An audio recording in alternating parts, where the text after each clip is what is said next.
bonjour à tous. Bien, aujourd'hui on va parler de Aeon's End, un jeu de deck building coopératif. Donc, ça faisait un moment que j'étais à la recherche d'un jeu de deck building, parce que je ne suis pas du tout un spécialiste du genre. Donc il y en a un certain nombre sur le marché, Legendary Encounters, Xenoshift, Thunderstone, bon je ne les connais pas tous, mais il y en avait déjà un certain nombre sur le marché. Mais celui-ci m'a tiré, alors bon c'est peut-être paradoxal, mais le design me plaît bien, et pourtant ça fait partie des critiques des fois qu'on peut lire sur le jeu.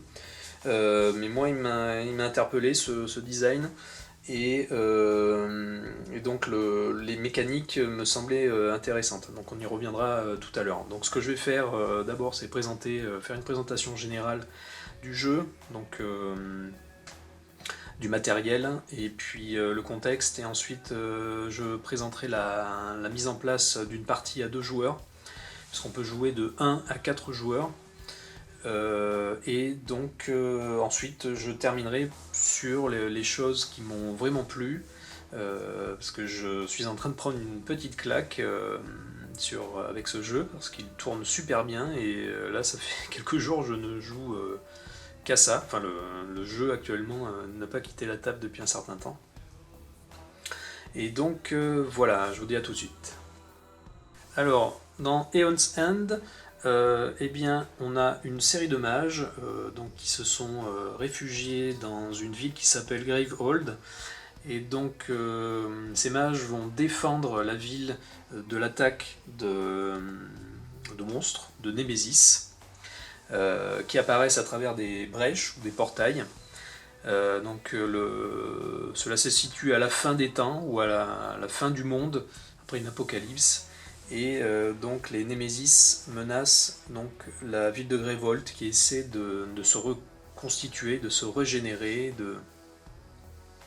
Et donc les joueurs vont incarner un de ces 8 mages, puisque dans ce jeu, on incarne donc des mages qui vont se battre avec des sorts.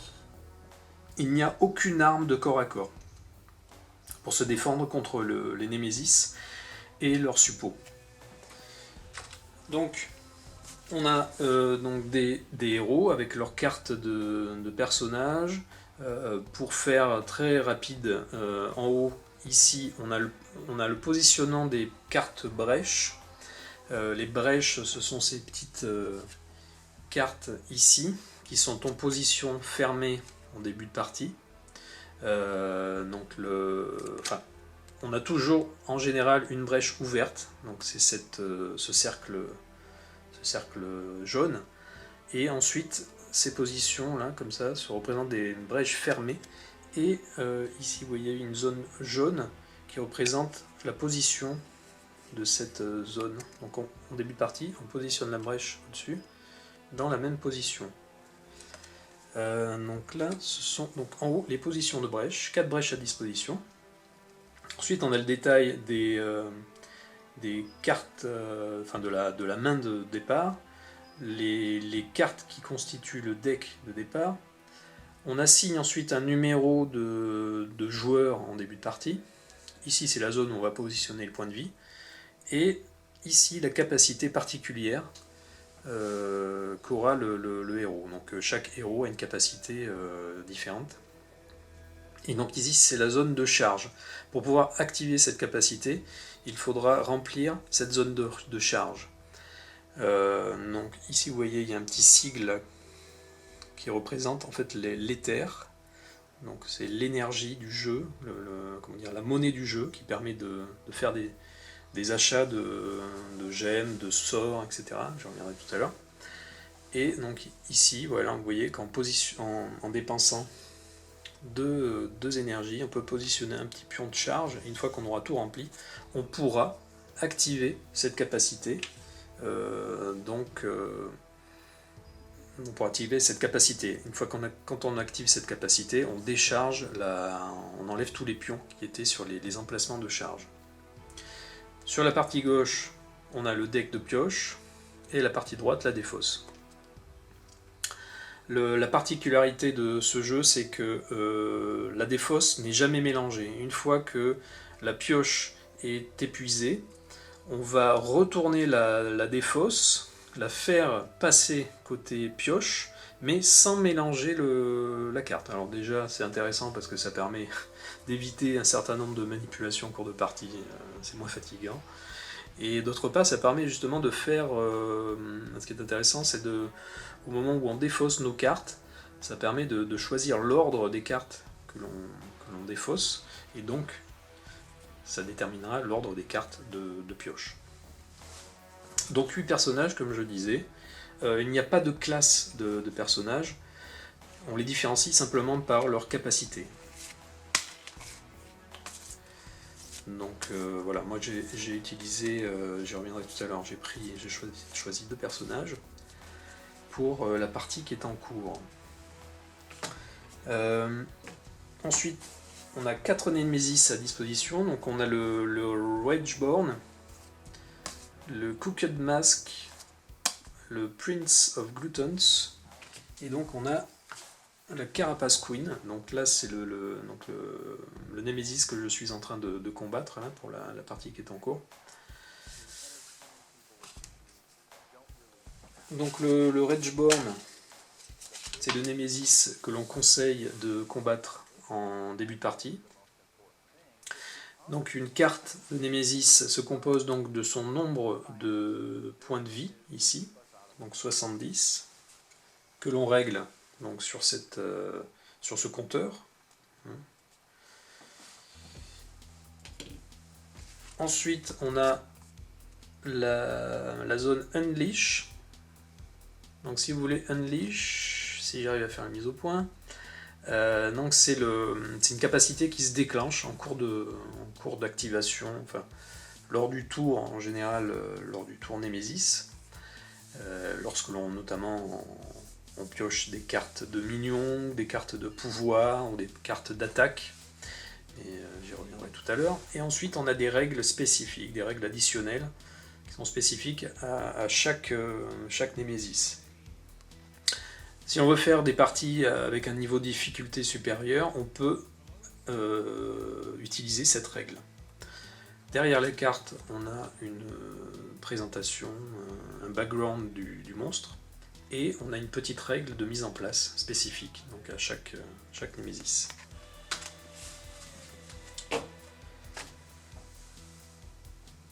La particularité du jeu, c'est que pour les tours de jeu, on va utiliser un deck de tours, d'ordre de tours, qui sera mélangé à chaque ronde, à la fin de chaque ronde.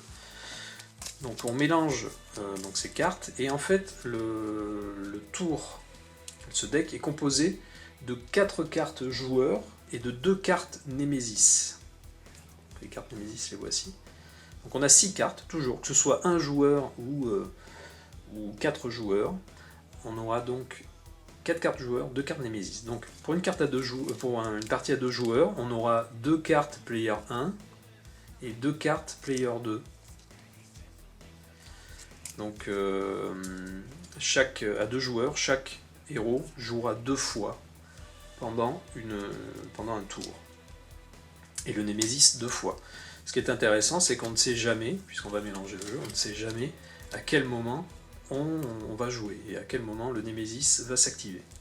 Donc ça c'est intéressant, ça permet d'avoir un peu de suspense à chaque fois et de ne pas trop rendre le jeu trop calculatoire, bien que justement il y ait quand même pas mal de stratégies, de tactiques à prendre en compte. Mais ça permet d'apporter un peu de la dynamique et de la variété à chaque tour de jeu, à chaque round de jeu, si vous voulez. Donc, dans la boîte, on a 2 livrets. On a le livret de règles et une page qui permet de mettre en place sa première partie, sa partie d'initiation, si vous voulez. Et ce qui est très bien fait, c'est qu'on a 3 decks, le deck A, le deck B et le deck C, qui sont pré-mélangés et qui permettent donc de mettre en place une partie à 4 joueurs, ou à 2 joueurs, on va le voir, ou à 1 joueur. Donc un deck qui permet de mettre en place le marché, ben j'aime pas trop ce terme, c'est plutôt le dépôt ou le stock de cartes qui est composé de 9 cartes. Voilà. Ensuite, il nous indique quel héros utiliser pour cette partie. On a un deck qui permet d'attribuer les cartes qui composent les mains de départ de chaque héros, ainsi que les decks de départ. Et on a un deck, le deck numéro C, qui permet de composer le deck du Némésis qui sera utilisé pour cette partie d'initiation. Donc on voit ici que c'est le Rageborn. Donc en général, les parties qu'on voit sur internet, sur YouTube, les parties de démo, on voit souvent ce monstre revenir, le Rageborn. Donc pour tout à l'heure, je ferai une mise en place avec un autre Némésis, donc le Carapace Queen, qui permettra un petit peu de vous donner un autre aperçu du jeu et puis de voir un peu quelles sont les différentes les différentes règles pour différents Némésis. Donc ça c'est très bien, c'est quelque chose qu'on devrait voir plus souvent dans les jeux. Donc si vous voulez une mise en place pré-mâchée pour faire une partie d'initiation. Donc ça c'est une très bonne idée et ça marche bien. Le livret de règles, moi j'ai rien à dire. Le livret de règles est excellent, vraiment, il est très très bien fait. Il n'y a rien à dire. J'ai rien à dire. La mise en page, les exemples, c'est très clair. Franchement, j'ai vraiment pas eu besoin d'aller voir sur internet ailleurs, tout est là. C'est d'une clarté limpide. Alors le jeu tourne super bien. C'est clair, c'est clair et net. Voilà, toutes les réponses sont là, il n'y a pas de problème. Voilà, très bien fait. Un modèle du genre. Ça, c'est assez rare pour le souligner. Un excellent livret de règles pour moi, à mon avis. Voilà ce que je pouvais dire en introduction. Donc maintenant on va faire je vais vous présenter une mise en place donc pour 2 joueurs. Alors pour une mise en place donc d'une partie à 2 joueurs par exemple, donc on va avoir ici le stock, hein, donc on a 9 cartes en jeu, qui sera, on va dire dans une partie classique, toujours composée de 3 gemmes, 2 reliques et 4 sorts. Donc les cartes gemmes, ce sont ces cartes avec un fond violet au niveau du texte. Et on voit que ce sont des cartes qui permettent en général gagner de l'éther. Enfin, ça représente ce sigle là. L'éther, donc en fait c'est l'énergie qui va permettre d'acheter des cartes. Donc en haut à droite on a le prix de la carte, on a donc le type de la carte, gemme, et on a la capacité que donne la carte. Donc l'énergie du jeu, donc c'est l'éther, et c'est la monnaie du jeu, c'est ce qui va permettre d'acheter donc ces cartes qui sont présentes dans le stock. Donc on a des gemmes, des reliques qui sont plus puissantes, que l'on peut jouer et qui donnent des pouvoirs particuliers.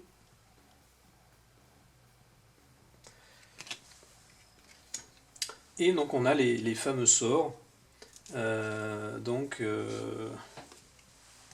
qui coûtent en général plus cher, et que l'on va pouvoir utiliser pour attaquer le Némésis et ses suppôts. Donc le stock ici. En haut, on a la zone, si vous voulez, du Némésis, donc avec sa carte d'identité. Ici, il y a une carte supplémentaire dans le cas de ce Némésis, la Carapace Queen. Donc il y a une piste de Dusk, donc en gros ce sont des petites araignées qui sont générées par la reine araignée, si vous voulez. Donc j'y reviendrai tout à l'heure, mais ça, évidemment, ça lui donne des pouvoirs particuliers. Et donc ensuite ici, on a les deux héros, les zones des deux héros. Donc la carte de personnage, on attribue un numéro de joueur. Donc Aldheim qui est le joueur numéro 1 et Brahma qui est le joueur numéro 2. Alors, si on regarde un petit peu en détail sa caractéristique, donc Alterial Ward, donc activé durant la phase Némésis.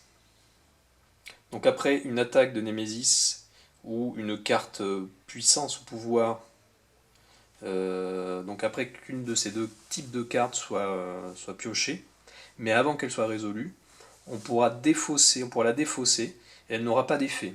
Mais pour déclencher cet effet, il faut ici que un pion de charge soit présent sur chaque emplacement. Donc on a 5 emplacements ici de charge qui coûtent à chaque fois 2 éthers, 2 énergies. Et donc on va voir dans les différentes actions que peut faire un héros, on pourra poser des pions de charge ici. Et une fois que ce sera chargé, on pourra déclencher cette action, cette capacité, dans ce cas ici, durant la phase Némésis. Donc ici, c'est l'emplacement pour ces points de vie. Les personnages démarrent la partie avec 10 points de vie.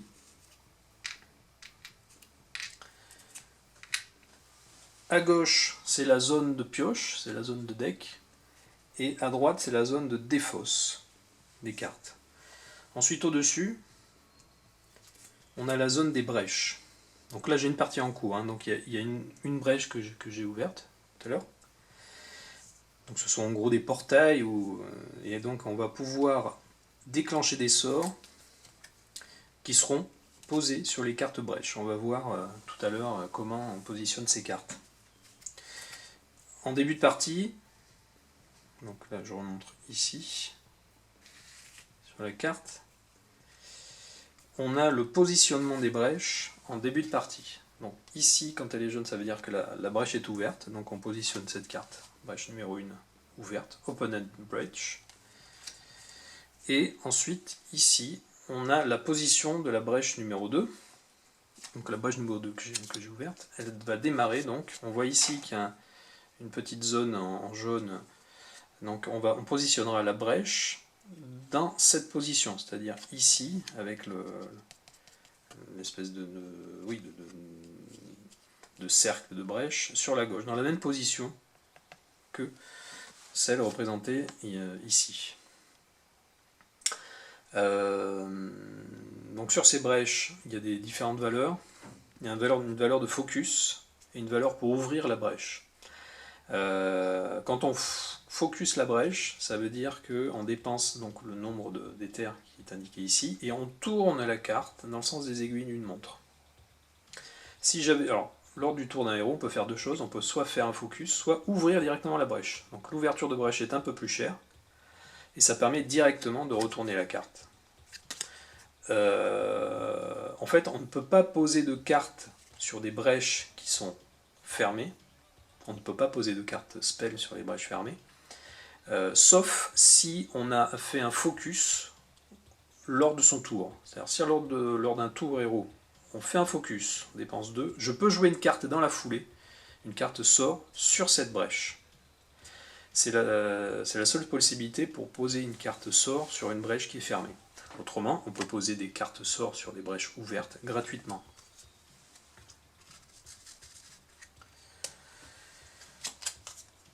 Donc, on a 4 brèches possibles, et on voit que, à partir de la 3e brèche, une fois que la brèche est ouverte, on voit ici qu'on a un bonus de dommage quand un sort est déclenché. Donc déclencher un sort, ça s'appelle caster, on caste un spell, un sort. Donc là, il y a, à partir de la 3e brèche ouverte, on a des bonus. Donc voilà, mais ça j'y reviendrai donc tout à l'heure. Donc voilà pour une mise en place d'une partie à 2 joueurs. Ah oui, j'ai oublié également le compteur de points de vie de la ville donc de Gravehold. Donc on démarre la partie à 30. Bon là j'ai déjà pris 5 points de dommages. Mais on démarre une partie classique à 30 points de vie.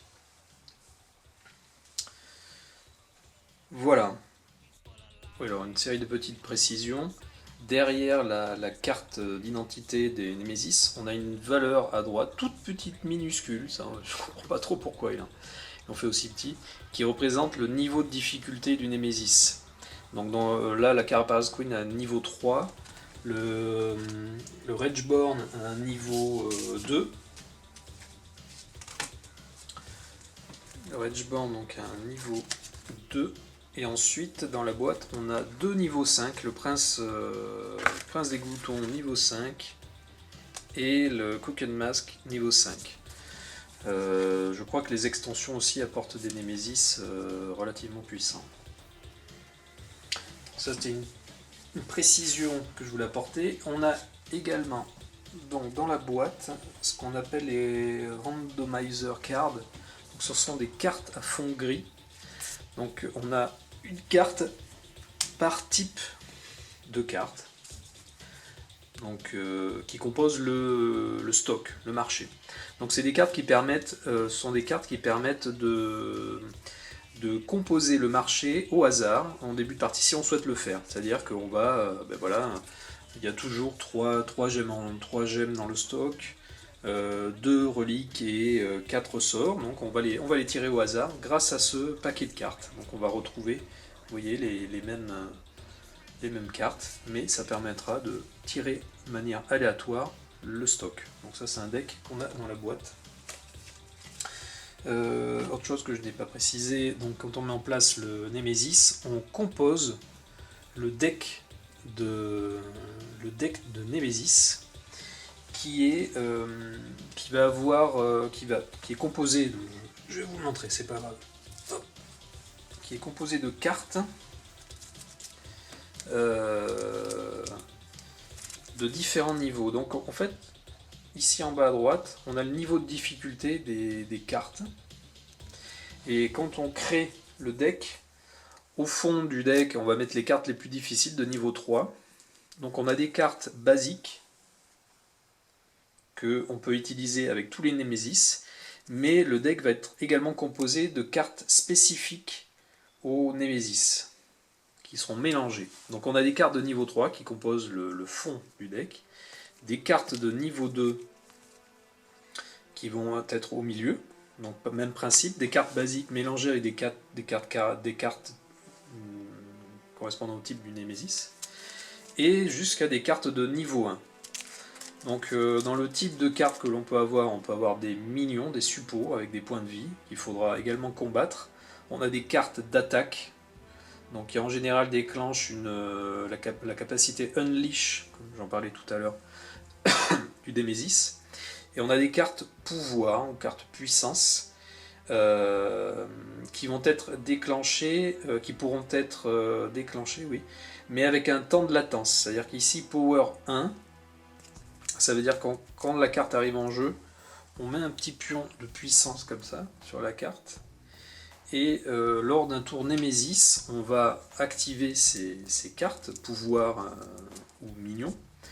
Et en fait, alors, pour les cartes pouvoir, donc on va simplement défausser le pion pouvoir qui sera sur la carte. Mais si à un moment donné, il n'y a plus, on défausse le dernier pion pouvoir, eh bien, on va déclencher l'action qui est sur la carte, là, à côté de Power. Donc là, on fera un Unleash par exemple. Ensuite, même chose pour les minions, par contre, à chaque tour Némésis, on activera la capacité persistante là, lors du tour Némésis. Donc voilà, des cartes minions, des cartes attaque, des cartes pouvoir, et donc voilà. Donc il y a tout un tas de minions de suppôts qui peuvent arriver en jeu. Donc là j'ai déjà fait quelques tours, donc j'ai quelques cartes qui sont défaussées ici. Je reviendrai tout à l'heure pour pour les capacités spécifiques de la Carapace Queen. Donc quand on fait un tour de Némésis, quand il y a un tour de Némésis en jeu, on active les cartes de minions qui sont déjà en jeu, et on pioche une nouvelle carte. Donc là par exemple c'est une carte pouvoir qui arriverait en jeu, on la pose ici après celle qui est déjà présente. On pose le nombre de pions power qui sont donc qui sont indiqués sur la carte, et en gros c'est tout ce que l'on fait. Voilà. Tour précédent par exemple, j'avais à piocher une carte attaque, et donc là on a eu Carapace Queen Swarms. Voilà dans les petites précisions que je voulais apporter. Et ce que j'ai pas montré tout à l'heure non plus, c'était la capacité spéciale de Brahma, donc qui elle permet de se soigner ou de soigner un allié. Donc une fois qu'on a les 5 emplacements charge qui sont complétés, on peut activer cette capacité pendant le tour du héros, et on pourra gagner 4 points de vie. Donc n'importe quel joueur, donc soit elle, soit un autre. Donc ça c'est assez classique, on va dire, mais tous les héros, les autres héros peuvent avoir vraiment des capacités très variées, très différentes. On va dire que ça c'est du soin, c'est du classique, et puis celui-ci aussi c'est du classique parce que ça permet d'annuler, donc comme je disais, une carte attaque par exemple qui va arriver en jeu, donc ça permet de l'annuler, de la défausser directement, une carte attaque ou une carte power. Donc voilà les quelques petites précisions que je voulais apporter. Et donc voilà, je vais m'arrêter ici. Je vais m'arrêter ici pour cette première vidéo. Et dans une deuxième vidéo, je reviendrai sur les différentes actions que peuvent faire un héros lors de son tour. Donc je vous les présente rapidement tout de suite, mais je reviendrai en détail sur chaque action dans une autre vidéo. Donc lors du tour héros, il y a une phase de casting, donc ça permet en fait d'activer un sort qui sera préparé. Parce que lors d'un tour, en fait, on prépare, si vous voulez, il y a une phase de préparation des sorts. Donc on pose les sorts sur les brèches qui sont ouvertes, ou sur une brèche que l'on vient de focuser, sur laquelle on vient de faire un focus. Donc ça, c'est ce qu'on fait. Et au tour suivant, on a donc cette phase casting qui permet de déclencher le sort. Donc par exemple celle-ci, si je le déclenchais, donc là ici on a la capacité cast, ça me permet de distribuer 3 dommages, donc à un minion ou directement au Némésis, et je défausse la carte. On peut donc gagner une carte, donc ça veut dire acheter une carte sur le marché, en dépensant donc des cartes de sa main, des cartes éthers, des cartes d'énergie. On paye le coût de la carte, j'y reviendrai plus tard. On peut donc gagner une charge, c'est-à-dire pareil, toujours dépenser de l'énergie des éthers pour mettre un pion sur un emplacement de charge par exemple. On peut faire un focus sur une brèche, focus breach, donc là on tourne la brèche. On peut ouvrir une brèche, puisque sur les brèches donc on a le coût de focus ou d'ouverture. Donc on a intérêt à faire des focus parce que le coût de l'ouverture de 9 par exemple est très élevé. Donc on fait baisser le coût en faisant des focus au fur et à mesure. Ensuite, on peut préparer un sort sur une brèche, donc prep a spell to a breach, ça veut dire poser, donc comme je vous disais tout à l'heure, une carte sur la brèche. Et on peut ensuite résoudre un effet while prepped, puisqu'on a des cartes des fois qui sont, quand elles sont préparées, on peut quand même activer des choses. Et ensuite, resolve a discard effect. Donc par exemple ici, on a une carte pouvoir qui est en jeu, mais on voit qu'on peut la défausser, si on fait ce qui est écrit ici, donc to discard, donc détruire une carte en main qui coûte 2 éthers ou plus. Donc on peut défausser comme ça des cartes, pouvoir, qui sont arrivées en jeu, avant qu'elles ne se déclenchent, bien sûr. Et on termine par la phase de pioche. Donc une fois qu'on aura dépensé toutes nos cartes en main, on va donc poser nos cartes devant soi, qui nous permettent de dépenser des éthers, et à la fin du tour, on les met dans la défausse dans l'ordre que l'on veut. Donc ça c'est intéressant, puis ça va déterminer l'ordre d'apparition ensuite de ces cartes. Et donc la phase de pioche, on complète notre main à 5 cartes. Donc voilà, si on a tout dépensé, on pioche 5 cartes de la défausse, de la pioche. Donc ça c'est le tour, héros. Et pour un tour Némésis, donc on a une carte, une main phase. Donc la main phase, ça veut dire d'activer les cartes pouvoirs ou minions qui seront en cours, qui sont en jeu, de la plus vieille jusqu'à la plus récente, donc de la gauche vers la droite, si on pioche les cartes qu'on les dépose sur la droite. Ensuite, on a une phase de pioche, de draw phase. Donc on pioche ici dans le deck. Si c'est une attaque, eh bien on résout l'attaque. Si c'est une carte mignon, eh bien on vient poser la carte mignon ici, mais on ne l'active pas tout de suite. Hein, le mignon, on le déposera là, on dépose ses points de vie dessus, mais on ne l'active pas tout de suite, on l'activera au prochain tour.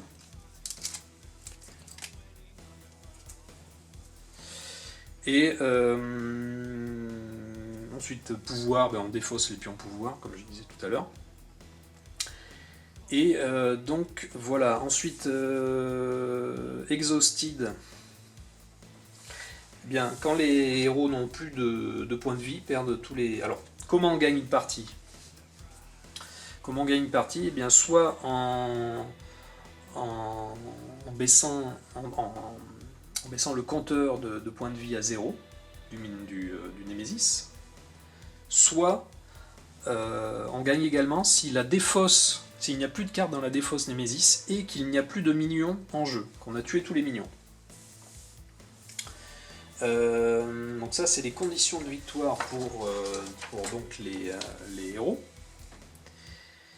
Et les héros perdent si tous les héros sont exhausted, c'est-à-dire qu'ils n'ont plus de points de vie, ou si le nombre de points de vie de la ville tombe à 0. Donc ça ce sont les conditions de victoire du Némésis. Mais on voit que par exemple ici par exemple, donc on a des règles spécifiques aux minions, par exemple ici, donc j'y reviendrai tout à l'heure, mais en gros si on a rempli toutes les cases de petites araignées et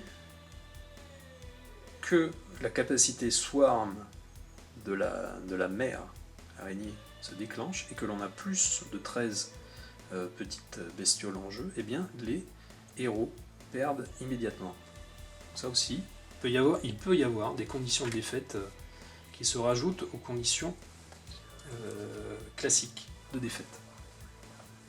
Voilà, donc je vais m'arrêter ici, et donc dans une prochaine vidéo, je ferai quelques tours de jeu pour vous montrer comment ça marche, mais pour résumer ce que je pense du jeu, le jeu tourne super bien, et ce qui est intéressant, c'est qu'il y a beaucoup de...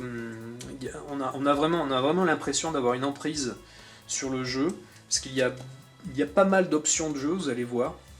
Il y a beaucoup de possibilités, et on a vraiment... on a l'impression... Comment dire, on a une impression de variété, on sent que on peut avoir un contrôle sur le jeu si on s'améliore. Le hasard semble présent, mais on a quand même une impression de contrôle possible vraiment du jeu. Et on peut mettre au point toute une série de stratégies suivant les héros que l'on a, suivant les cartes qui sont présentes dans le dépôt, dans le stock. Et on a vraiment une réelle dynamique engendrée par les tours, les cartes de tours aussi, qui vont apparaître de manière aléatoire. Et voilà, enfin, vraiment j'aime beaucoup la mécanique de ce jeu, et on a vraiment une impression de rejouabilité très très importante. Parce qu'il y a beaucoup de cartes, il y a différentes de sorts, de gemmes, de reliques. On n'a que 4, on veut dire on n'a que 4 Némésis donc en jeu, mais on peut aussi adapter le niveau de difficulté, on l'a vu avec cette capacité là, Increase Difficulty, et on a également la possibilité de rajouter quelques petites règles pour augmenter le niveau de difficulté si on le souhaite, mais le niveau de base est déjà d'un très bon niveau, on le sent hein, sur les premières parties. Et donc voilà, eh bien, je m'arrête ici, et puis je ferai dans une prochaine vidéo quelques tours de jeu. Voilà, je vous dis à très bientôt, et voilà, à plus.